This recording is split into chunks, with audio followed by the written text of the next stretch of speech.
Hello, everyone. I'm doing a little video here on what makes a good survival game. This is mostly in response to Mediocre Milton, who recently made a video going over, certain must-haves and must-avoids for survival games. And while I thought what he had were good game decisions, I don't know if I would necessarily call it a perfect survival game the way he displayed it. It was a good sandbox game, a good RPG game. But I don't know if I'd call it a survival game. So I wanted to add my own little 2 cents here on it. So what makes a good survival game? Starvation, yes or no? Should eating or not eating result in death? I think it kind of has to. I know it is a bit annoying to deal with where you're just sort of doing your own thing, you're wandering around, and you have to keep shoving food in your mouth to stay alive. It can be a bit annoying, especially if it's not done well. However, this is a survival game. Surviving is the name of the game. If you can dig a hole in the ground and do nothing and continue to be alive, you're surviving, you're winning the game. That's not good. So there has to be some sort of challenge in the game where you will die if you aren't actively surviving by eating, for example. However, eating shouldn't be a chore. It shouldn't be just a bar you try to keep up in order to keep your health from instantly falling to zero. So there should be incentives to eat. I have examples here on the bottom. There is Green Hell, Vintage Story, and Valheim. So with Green Hell, you're encouraged to eat a balanced diet of fats, protein, water, and I forgot the other one. It's like vegetables. And that increases your stamina, or that keeps your stamina up. If you lose these, if you don't have a balanced diet, your stamina goes down. So you have incentive to keep a well-balanced diet and eat plenty. And then for Vintage Story, over here, also well-balanced diet keeps your health up. Typically, your health is going to be about 25% when you start the game, and if you're not paying attention, it'll kind of stay that way. But as you get your food up, you feel like a tank. You feel like you're invincible once you have so much more health. And then Valheim's system, as well as Enshrouded system, is food provides buffs. Food's basically, you don't have to eat to live. Food is more like potions that provide buffs. I'm not sure if I'd really call that surviving. That's like an RPG mechanic. Storage management. So also he brings up storage management, which is a good point. In some games, they want to be realistic, and the objective is sort of like you have to go buy one thing at a time. But is this really a challenge to overcome, or is it just annoying? If going through your inventory, going through all your chests, isn't going to result in you getting injured or dying, then why bother making it a challenge? You might as well be able to craft from your storage if it's nearby because you have access to it without it being a danger to you. Individually placing items in chests, you should be allowed to quick store. Trying to go through every chest, it's a lot to look at. They're all boxes. They're all usually tiny boxes are represented for your storage, and it can be hard to sort of navigate. In real life, you'd probably have an easier time seeing something unless you're a guy looking through a fridge for a ketchup bottle. Then you'll have a hard time. But it shouldn't be such a waste of time to try to figure out where you put something. And decide specific numbers. There's a few games where you can only split half instead of specifically what you want. Realistically, you could just split however much you want. So you should be able to decide specific numbers if you want a good survival game. All right, how much should you carry? So Milton said something that I disagree with. I don't know if I disagree with it, but we were sort of arguing over semantics as to what is too much to carry, what isn't enough to carry. I would say that the answer is you don't want to be able to carry so much that you're comfortable. If you're able to carry, because this sort of messes with the food thing, eating becomes a chore if you're able to have a bunch of food on you. In this example of some Minecraft mod where they have a bunch of food, if you can just carry as much food as you want on you, eating is not a challenge, it's a chore. You should always consider what you don't need to carry before a journey. An example is Enshrouded. I have plenty of inventory space. I carry the rake on me at all times. Never need the rake. I never need it. But I carry it on me because I don't feel like I need the extra space. So you shouldn't have so much space in your inventory that you can carry a useless item on you at all times and not really feel it. Naturally, as you progress, you should get more inventory space because you're going to find more resources. You're going to need more space to carry stuff. But for the most part, you shouldn't be able to carry so much that you're comfortable. You should always be struggling. Should my base be attacked?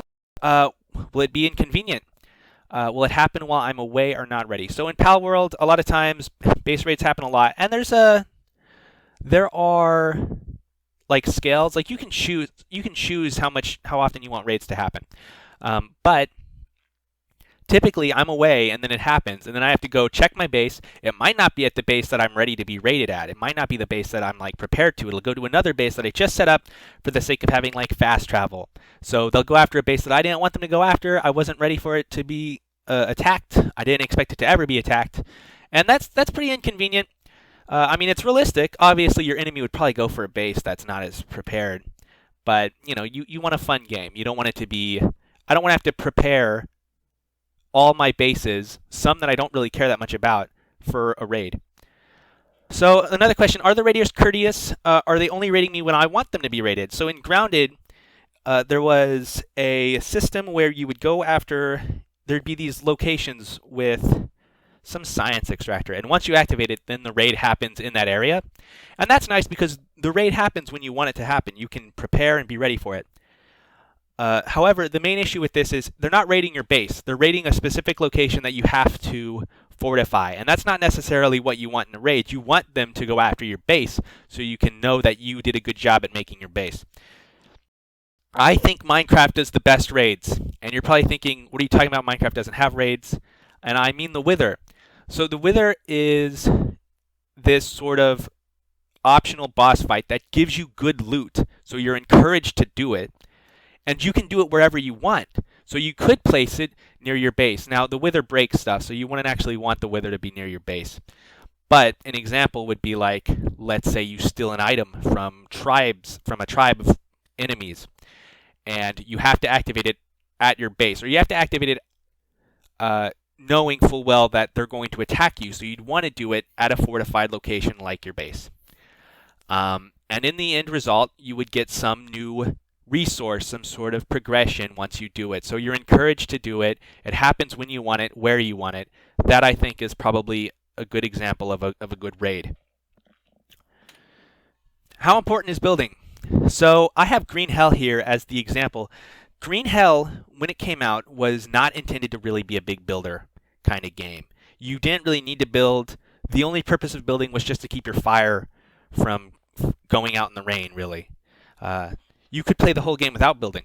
However, people loved building so much that they kept adding more and more building options until eventually they just had a giant update, a building update. So why you need a good building system is it's a place you keep your things. Want it to look nice. It fills you with determination, though.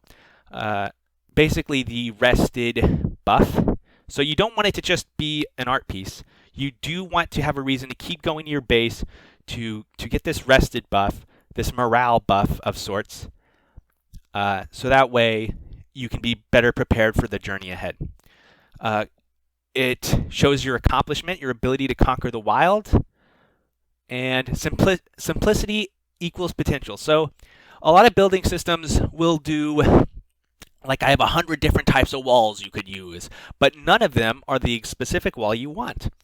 If you keep it simple, like with Valheim, Minecraft, and Shrouded, these games don't have specific walls or windows or door frames, but you can make them with the pieces you have. And so you can make a very specific art piece.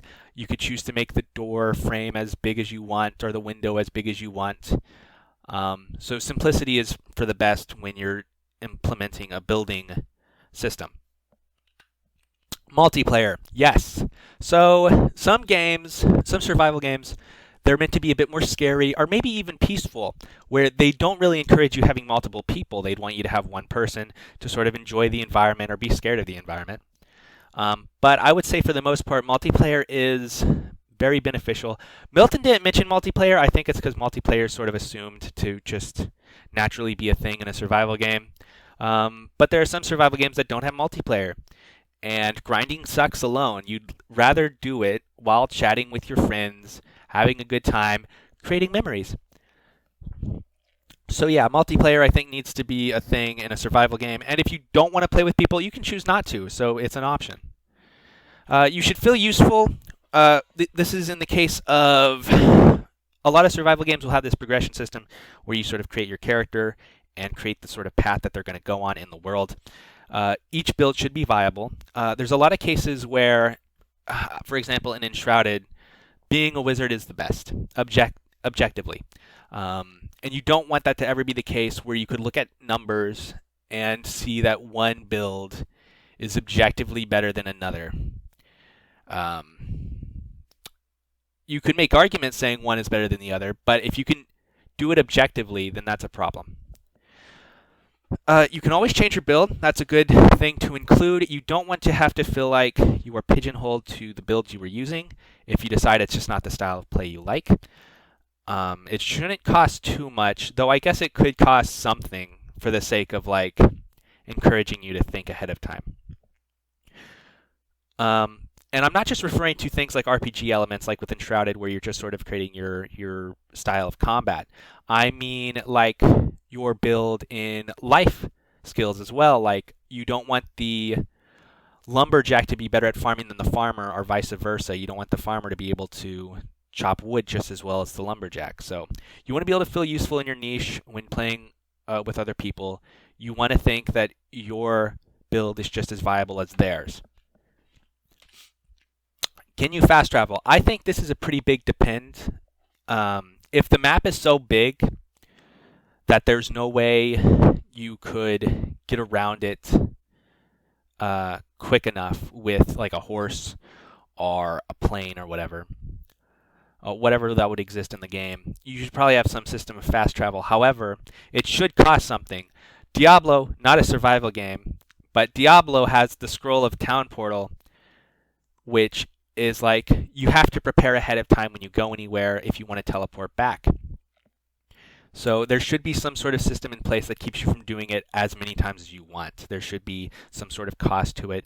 In Valheim, you can't really teleport with ore, so you need a boat. So that's a sort of cost in the fact that you can teleport as much as you want, but not while carrying this very specific useful item.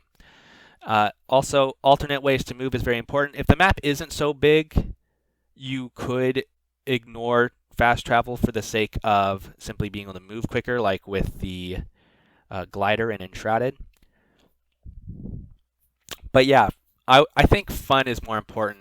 You only have a limited amount of time on Earth, so you probably shouldn't discourage fast travel altogether. All right, limited resources. So we also talked about, or Milton also talked about farming, and this included ores as well. For farming plants, fun is more important than realism. It shouldn't take too long to grow, basically, is what I'm trying to say here. It shouldn't be too difficult to grow, where you have to water it all the time.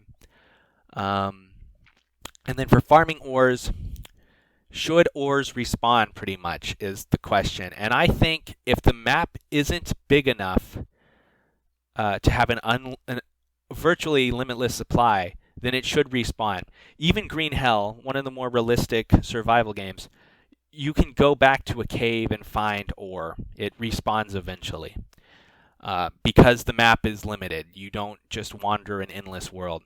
However, if the map isn't limited, if it is virtually limitless, yeah, ore doesn't need to respawn. You can always travel somewhere new and get more of it. When should you wait? So there's a lot of systems in survival games where you're just pretty much waiting. Even Minecraft has this, where you would put something in the furnace and then you just have to wait a little bit for it to become iron or for food to be cooked. And I think that's kind of unnecessary for a lot of cases, especially in crafting. Crafting has Palworld, for example. Crafting will have a time that it takes to make it, And I think that's BS. The time it took to gather the resources is the time it took to make it. You shouldn't need to stand at a work table for 10 seconds crafting the item. You already gathered the resources. That should have been the effort it took. Cooking. Should cooking take time? Maybe you changed your mind. Maybe you don't want to cook this specific item. So you could argue that cooking could take time instead of just instantly doing it for the sake of taking it out. I don't think it should take that long, though. In Enshrouded, there's like some cases where cooking will take 4 minutes, and I'm like, why? I'm just going to be sitting here waiting. You could take the opportunity to go gather more resources, but usually the moment you do it is the moment you want. The moment you start the process is the moment you want it, you know. Random events. Should random events just make you wait? Can you participate is the question here. And if you can't participate in the event, there's no reason it needs to exist.